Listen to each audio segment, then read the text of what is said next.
moi breve do que é o global do proxecto e despois, obviamente, pues, cara. Se ven, me gustaría destacar, tamén destacaba xa a apertura con cifras e os detalles deste balance de resultados da participar en un éxito rotundo desta aposta pola innovación que facemos frente a cada resultados que agora imos presentar. Contendo a alegría con resolucións provisionais, 20 proxectos En total de orzamento. 45 Empresa Municipal de Augas da Coruña contribuirán con 2 millóns. Os proxectos serán de 90 millóns de euros. Estamos falando de cantidades.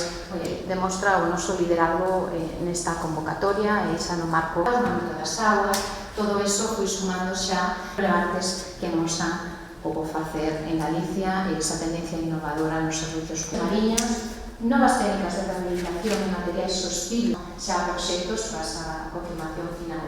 O Servicio Galego de Saúde, Consellería novamente de Economía e Industria, Axencia Galega de Recursos Xeolóxico-Mineiros en Galicia, mediante solucións innovadoras. Tamén na Consellería de Industria, Innovar, habíamos de baseadas no Big Data e Inteligencia Artificial, e solucións para de que aquí apostamos pola innovación, non é unha tendencia, máis ben marcamos a tendencia para que estas cousas se fagan. Esa Galicia calidade, esa potencia tamén en ciencia, en I+D+I, ese investimento que estamos facendo este ano, ese plan galego de investigación I+D+I, que ten máis de 1.000 millóns de euros para os próximos anos, esa aposta porque a xente que fai ciencia en Galicia, que fai investigación en Galicia, teña a estabilidade para que pense que non só que vale a pena seguir traballando aquí, senón tamén que vale a pena decirlos que están fora que en Galicia poden traballar e poden traballar moi ben, e sin ninguna dúbida ímonos beneficiar. E este